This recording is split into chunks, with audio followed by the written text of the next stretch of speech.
કેમ છો મિત્રો? જય જવાહર જય આદિવાસી। તો મિત્રો હું ને સંદીપભાઈ ઉપડી ગયા છે રણધીકપુર જવા માટે। તો રણધીકપુર શું કરવા જઈએ છે તો તમે બન્યા રહો વિડીયોમાં। અને મિત્રો અમે રણધીકપુર પહોંચી ગયા છે। રણધીકપુરમાં આ કઈ જગ્યા છે, કઈ બાજુ જગ્યા આવી છે તો તમે કમેન્ટ કરીને થોડું બતાવી દેજો। અને અમારી પાછળ એક અમારા મેહુલભાઈ રહી ગયા છે, એટલા માટે અમે અહીંયા ઊભા છે, કેમ કે ટ્રાફિક જ એટલી છે આજે રણધીકપુરમાં જોરદાર। તો આ છે આપણા મુકેશભાઈની દુકાન, મુકા દેશીની।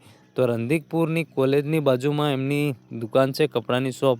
તો તમારે બી કપડાં ખરીદવા હોય તો આવી જાઓ ભાઈ મુકાભાઈને ત્યાં, બરોબર। તો અહીંયા કપડાની વેરાયટી બહુ સારી મળે છે। અને તો મિત્રો તમારે બી કપડાં લેવા હોય તો મુકેશભાઈની શોપ પર આવી જજો, બરોબર। ફૂલ સ્ટોક છે મુકેશભાઈને ત્યાં, અને મુકેશભાઈને તમને મલાઈ પી જશે, મળવું હોય તો મલાઈ બી જશે ભાઈ મુકેશભાઈને। ને મિત્રો મુકેશભાઈના શોપ પર બહુ સારી એવી સ્કીમ બી છે, તો તમે જજો ત્યાં।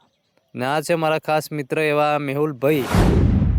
તો મેહુલભાઈ ને અમે બધા આવ્યા છે મુકેશભાઈના શોપ પર, ને એના પછી અમે આવી ગયા છે ભમરીસી મંદિર પર। તો મિત્રો આપણે આ વિડીયોમાં આટલું જ, અને મળીએ આપણે નેક્સ્ટ વિડીયોમાં। તો ચલો મળીએ આપણે।